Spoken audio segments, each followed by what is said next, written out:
আসসালামু আলাইকুম রহমতুল্লাহ। বন্ধুরা, আজকে আপনাদের সাথে শেয়ার করব।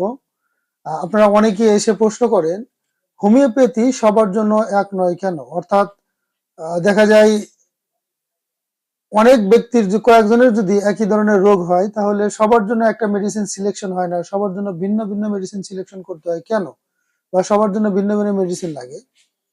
যেমন আমাদের কাছে কিন্তু অনেক রোগী এসে বলে, ডাক্তার স্যার, আমি, আমার ওয়াইফ এবং বাচ্চা কাচ্চা এদের কিন্তু দেখা যায় বিভিন্ন ধরনের রোগ বলে, কেউ বলে সবারই কিন্তু চর্মরোগ দেখা দিয়েছে, সো একটি মেডিসিন দেন, আমরা পরিবারের সবাই মিলে খাবো, তাহলে তো সুস্থ হয়ে যাব।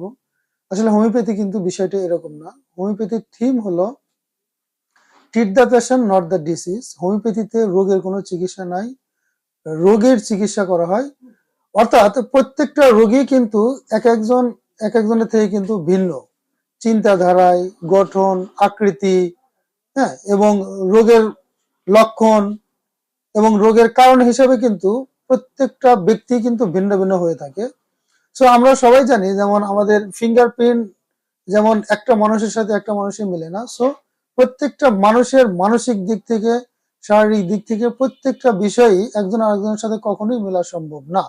সো যেহেতু হোমিওপ্যাথি রোগীর চিকিৎসা করে, সো রোগী যেমন তাকে চিকিৎসা দিতে হয়। রোগ একই হতে পারে, বাট মানুষ তো আর এক না, সেই জন্য সবার জন্য ভিন্ন ভিন্ন মেডিসিন সিলেকশন করা হয়।